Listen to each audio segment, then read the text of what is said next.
స్వాతంత్ర దినోత్సవం అంటే మనకు పెద్ద పండుగ.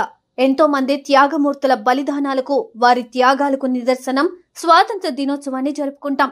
త్యాగమూర్తులను స్మరించుకుంటూ ఆగస్టు 15వ తేదీన జాతీయ జెండాను ఎగురవేసి వారిని గౌరవించుకుంటాం.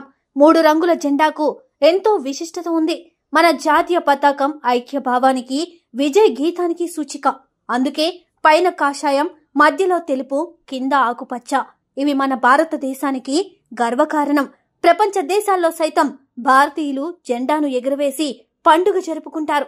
ఐక్య భావానికి, విజయ గీతానికి సూచికగా నిలుస్తున్న అంతటి గొప్ప జెండాకు మన దేశంలోనే కొన్ని ప్రాంతాలలో అవమానం జరుగుతోంది.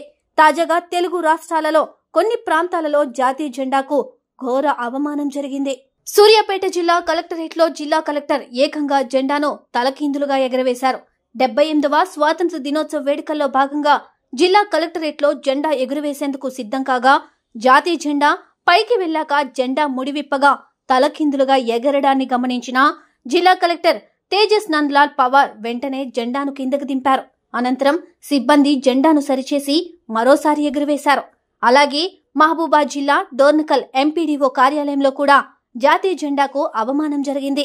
స్థానిక స్పెషల్ ఆఫీసర్ మండల ప్రజా పరిషత్ కార్యాలయంలో జెండా ఎగురవేసేందుకు సిద్ధం కాగా జాతీయ జెండా ముడి రాకపోవడంతో బలంగా లాగారు.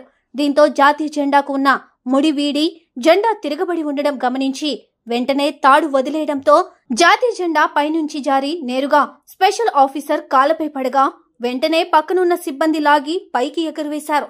అలాగే సిద్దిపేట జిల్లా మున్సిపల్ కార్యాలయంలో జాతీయ జెండాను తలకిందులుగా ఎగురవేసి అవమానం చేశారు. ఇటు ఏపీలో కూడా కోనసీమ జిల్లాలో జాతీయ జెండాకు అవమానం జరిగింది. 78వ స్వాతంత్ర దినోత్సవం సందర్భంగా అమలాపురం రూరల్ మండలం గున్నేపల్లి అగ్రహారం పంచాయతీలో జాతీయ జెండాను టీడీపీ నేతలు తిరగేసి ఆవిష్కరించారు. దీంతో వేడుకలకు హాజరైన పలువురు టీడీపీ నేతల తీరు పట్ల ఆగ్రహం వ్యక్తం చేస్తున్నారు. ఇలా ఒకచోటే కాకుండా పలుచోట్ల జాతీయ జెండాకు అవమానం కలగడంతో ఈ విషయం అన్ని చోట్ల చర్చనీయాంశంగా మారింది. భారతీయ జెండాకు అవమానం కలగడం ఓ రకంగా సిగ్గుచేటనే చెప్పాలి. అధికారులు జెండాను నిర్లక్ష్యంగా తిరగేసి భారతదేశ గౌరవానికి మాయని మచ్చలా మిగులుతున్నాయి. పెద్ద పెద్ద అధికారులు ఉన్నా ఇలా జరగడం ఏంటని అందరూ ఆగ్రహం వ్యక్తం చేస్తున్నారు. ఇంత నిర్లక్ష్యం ఎందుకని ప్రశ్నిస్తున్నారు.